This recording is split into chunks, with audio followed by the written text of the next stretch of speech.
Yo, what's going on, guys? So I got a lot of comments and emails from people just asking to hear my thoughts about the Punishing Gray Raven and Devil May Cry collab. And originally I wasn't really going to make any videos on this game. I was just going to make a video of me just trying it out and maybe a few shorts if I notice any cool details or anything about it. But I thought that since so many people asked, I would just kind of make a video of me just rambling and kind of just giving my thoughts about the collab and the game and what I think of it. Now, you guys probably already know that I'm not really the biggest fan of this game. I'm not really a gacha games kind of guy. I don't like all the menuing. I don't like how you just kind of fight one combat encounter and just fight for 30 seconds and you're back to just navigating through menus. It's not for me. I'm not really the biggest guy when it comes to gacha games. You know, stuff like Genshin Impact, Zenless Zone Zero, and Punishing Gray Raven, this game. You can see my gameplay in the back here. It's pretty garbage, and it's just because I'm not really interested in improving or getting any better. I was playing this game on PC with an Xbox controller, and the controls are just really weird. I don't know if you're not meant to play it on a controller, or if you're supposed to play it on mouse and keyboard, or on a mobile device. I don't really know and don't really care. This is just the point in gameplay I'm at after playing through some of the tutorials. I feel like the tutorials didn't really teach me that much, but maybe I just really wasn't paying attention. So take everything that I'm saying here with a grain of salt. These games definitely aren't my specialty at all, but I'm gonna try to keep this more about the collab itself rather than things that I don't like about the game, because the things that I don't like about the game, there's probably some counter arguments to as why I'm wrong and dumb, which I totally understandable. I don't know anything about these games. I don't play them. So from what I understand, there's this special game mode where you can basically try out Dante and Virgil and play through the tutorials and through a boss fight with them just to try them out. And I like this a lot because it meant that I didn't have to just grind currency, I think it's black cards, to be able to just roll for these characters. It's good for people that aren't really that interested in the game. They can just pick up the characters, play them, fight a boss, play through the tutorial, and try them out, and then that's it. I like that a lot. I like that the characters aren't just locked, and there's no way to play them at all until you unlock them. I find that a really cool addition. I think the art for this collab looks absolutely incredible. All of the art just looks amazing. I'll show some of the art on screen that was used for the promotional material for the game. And you can also see some of the art on the title screens when you select the characters. All of the art is absolutely incredible, and that also goes over to the in-game models for the characters. Looks absolutely incredible. It translated so well into the art style of PGR. It's amazing. If you just stop for a second and look at the models, you'll notice so much detail and nuance in them. It just looks incredible. Even though it's not the most graphically amazing thing, just the style of it is what I like so much. Like I said earlier, I was playing this game on PC. I don't know if the game looks this good or the textures are at a lower quality on mobile phone. I'm assuming that they are. But on PC, the game and Dante and Virgil's models and the way they looks absolutely incredible, and I was really, really impressed. It translates over so well. Even though Dante and Virgil say a lot of the same lines they say in Devil May Cry 5, it was all re-recorded. They brought Dan Southworth and Ruben Langdon back to the studio to record the lines over again for the collab, and because of this, Virgil's lines sound awesome. They sound awesome. Every single line he says sounds amazing.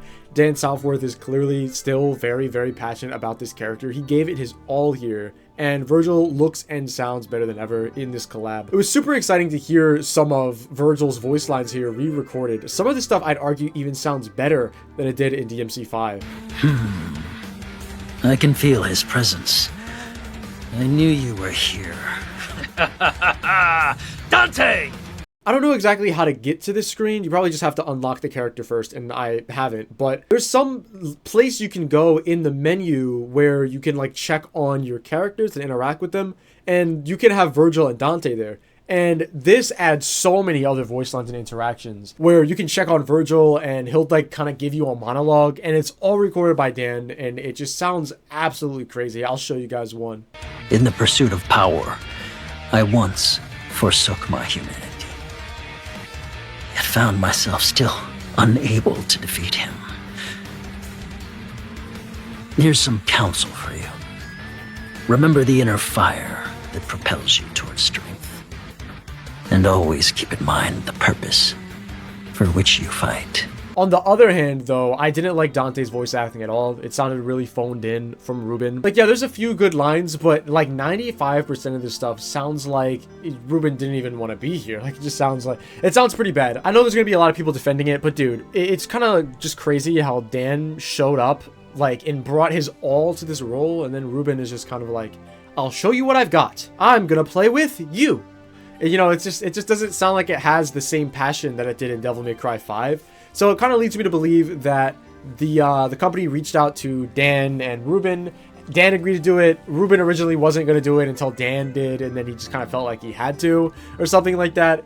Even in the like promotional video they put out showing that Dan and Ruben were coming back to, you know, reprise their roles and voice the characters, Dan clearly seems way more excited than Ruben does, and it's actually kind of hilarious. Like, Ruben clearly doesn't want to be here, but Dan is just ecstatic and just super happy to be playing the character again. And it's just kind of hilarious. But yeah, the voice lines for Dante are pretty bad. They're pretty immersion breaking, but, you know, I'd rather have that than have, you know, somebody else voice Dante.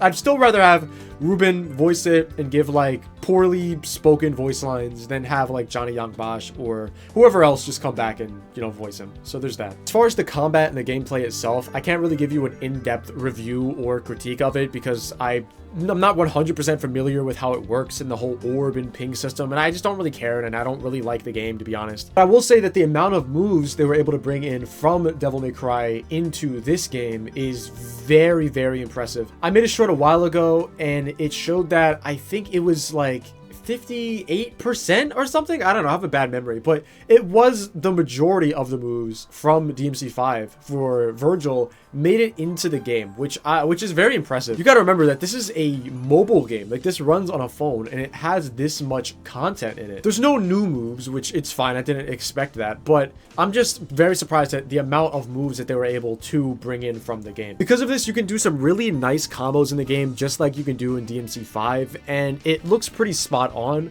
I saw a video a few weeks ago of somebody doing the motivated combo. If you're familiar with that, it's able to be done in this game. You can do the combo because all of the same moves are carried over from DMC5, and I've seen some really amazing gameplay of this from people who put a lot more time into it than me, and, you know, got familiar with the whole orb and ping system. The way it works for Dante and Virgil is a little bit different, and I don't really completely understand it, but from what I can tell, each of the pings, instead of activating a special move, instead switch your weapon, and then you press the same ping of the weapon again, and it does a special move for that weapon.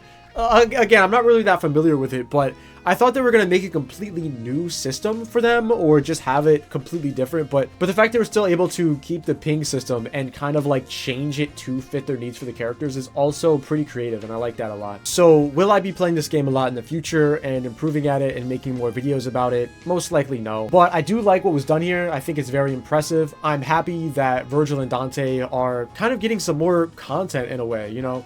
Like I said earlier, those voice lines and stuff are really awesome to hear, and they give a lot more character to, you know, the characters. I liked hearing when Dante and Virgil talk about the events of DMC5 like it was in the past or something, like this takes place after it or something like that. It just really makes me wish that there was a DMC6. But as of right now, this is the closest thing that we have to it, and I think they did a really good job here. So yeah, that's my thoughts on the Punishing Gray Raven and Devil May Cry 5 collab. Are you guys going to be grinding for the black cards to unlock these characters? And once you do, are you going to be spending a lot of time trying to master them, get good, and trying to do combos and stuff? Let me know in the comments. I might make some more videos about this game. I might not. Probably not. But yeah, that's pretty much it, and I'll see you guys tomorrow.